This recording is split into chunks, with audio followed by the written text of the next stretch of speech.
For this tutorial, you would be needing your basic skirt block. I have my skirt block here and I drafted it on fold, meaning I have the full front skirt pattern. So this is the front pattern and I drafted it on fold. I also have my long ruler here. I've got my marker for alterations. I also have another pattern paper afresh because we are going to be doing slash and spread and we need a fresh pattern paper. This is the fabric I'm going to be using. It is Duchess, so this is what I'm going to be using for this project.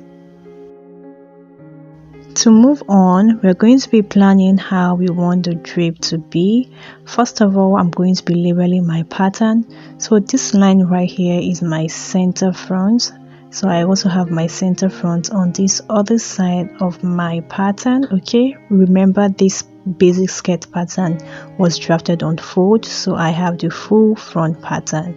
The next thing I'll do is I'll come to this side of my pattern right here.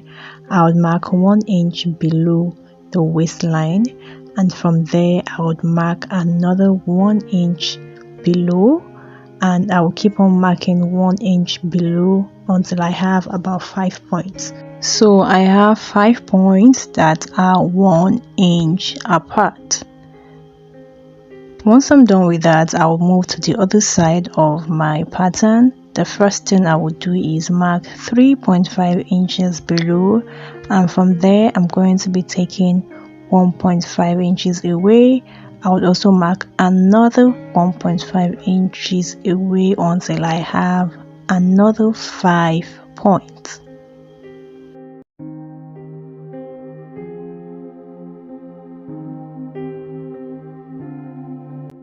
Once I'm through, I'm going to be connecting all of those points together. So I'm connecting the point on the both sides of my pattern pieces together, and you should have a diagonal line. This is what my pattern looks like after I'm done. This is what you should have if you are following this process step by step.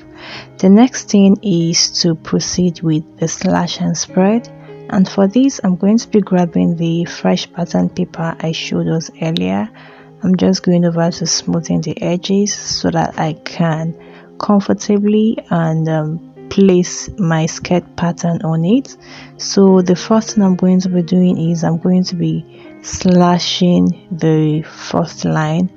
However, I would advise that before you slash the first line, you should try and tape your skirt pattern to your new pattern paper, which is what I'm going over to do. So I'm just going over to tape the edges together. I should have done this before slashing, but it's still fine, it's still okay. But please go ahead and tape your patterns together first before going ahead to slash.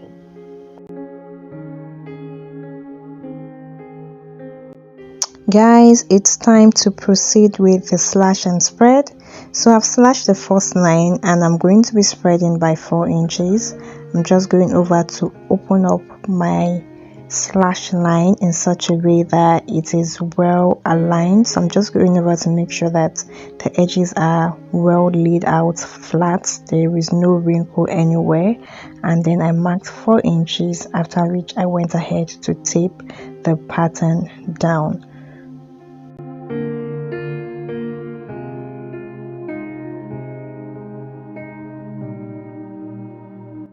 Once I was through with the first slash, I went ahead to slash through the second line also, just like I did for the first one.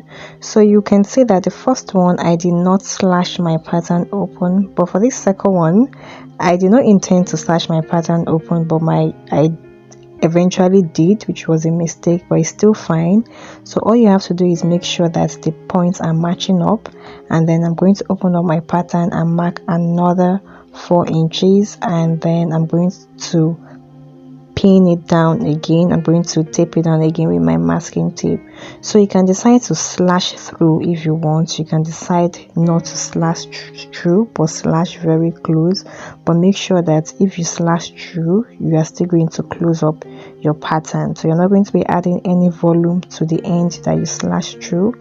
you're going to be adding volume just at the parts that you're spreading, just at one point. So guys, I'm through with that, and I'm going over to the third slash line, just like I did for the previous one. Slash and spread by 4 inches, and this was how I did for the other slash lines too.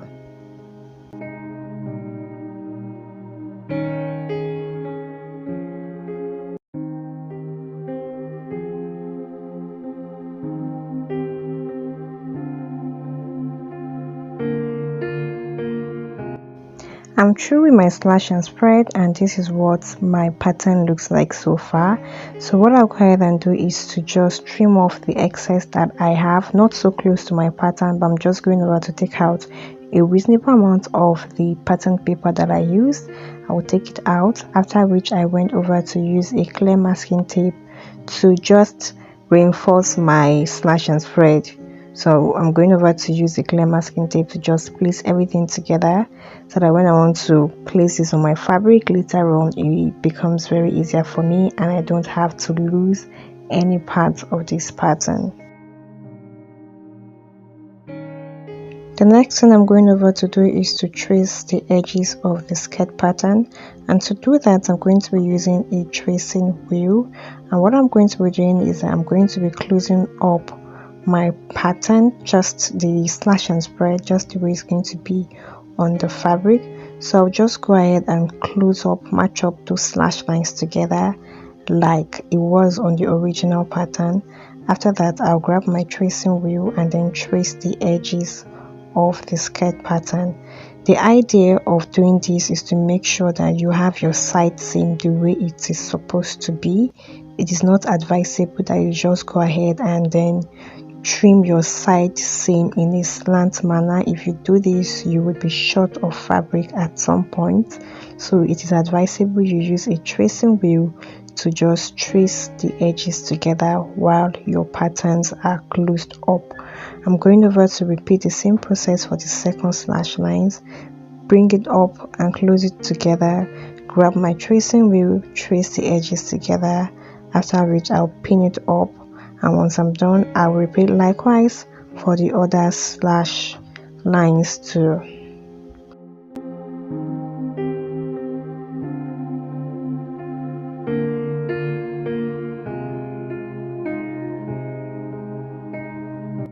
This is the last step of the process I just explained. I'm just going over to grab the last slash and spread, the last spread rather, use my tracing wheel to trace the entire side seam that I have there. I'll just also go over and reinforce the previous ones that I have done. Once I'm done, I'm going to be taking out all the entire pins I have on my pattern, and then I'm going to be tracing the markings that I have. So you can see that the markings did not come out straight, and this is expected because we already have a spread in between our patterns. So imagine I had just gone ahead to connect this straight up. I'm going to be short of fabric and it may not make my garment come out the way it's supposed to be. So I'm just going over to trim off the excess, and then once I'm done, this entire pattern is going to be my working pattern. So this is one way by which you can drape. You can drape flat on the table, or you can drape on the mannequin. But for this process, for this tutorial, I'm just sharing how you can drape flat on the table.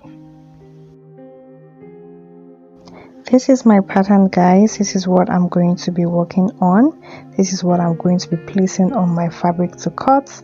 And on my pattern, I've also gone ahead to indicate at the hem that I'm supposed to add 2.5 inches to the length. So guys, I'll just move over to cutting this on the fabric. I've gone ahead to place the pattern on my fabric, and I placed my pattern on the right side of the fabric, and I'm just going over to pin it down. This is important so that your pattern does not shift and you're not cutting this on fold. You are cutting this flat, just the way it is on the fabric. After that is all done, I'll go ahead and then add the extra 2.5 inches I had indicated earlier. I would also add half an inch to the waistline, and then I'll proceed and cut out my pattern.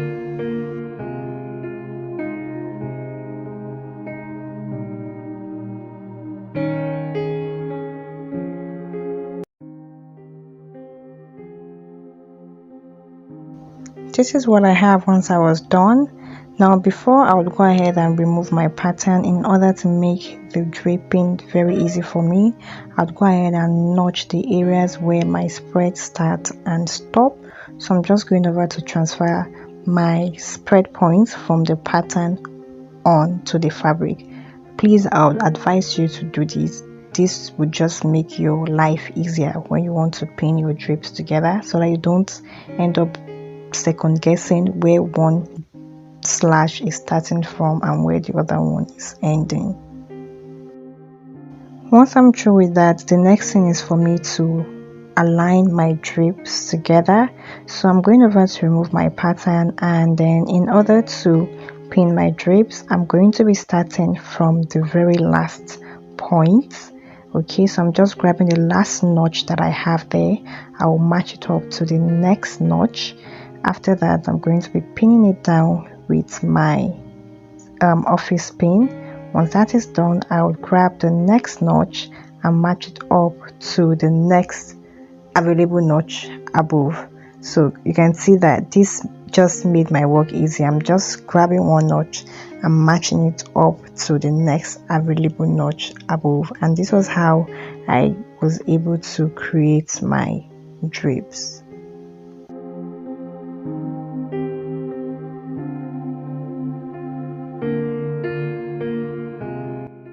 So guys, I'm done pinning all of my drapes together. I'm done putting them in place, and you can see that my skirt pattern is now back to its original shape, to what I have initially. So what I'll go ahead and do is proceed to my sewing machine and then stitch this down in order to just secure the drapes. So guys, I fixed the skirt to a tube bodice, and this is the outcome. I'm not exactly done with this dress, but this is how far I have gone, and I just thought to show us. You can see how well the drapes is just sitting pretty. If you found this tutorial helpful, make sure you give it a thumbs up. If you have seen this tutorial up until this end and you haven't subscribed, please click on the subscribe button below and turn on your notification for more tutorials like this. See you guys in my next video. Goodbye and stay blessed.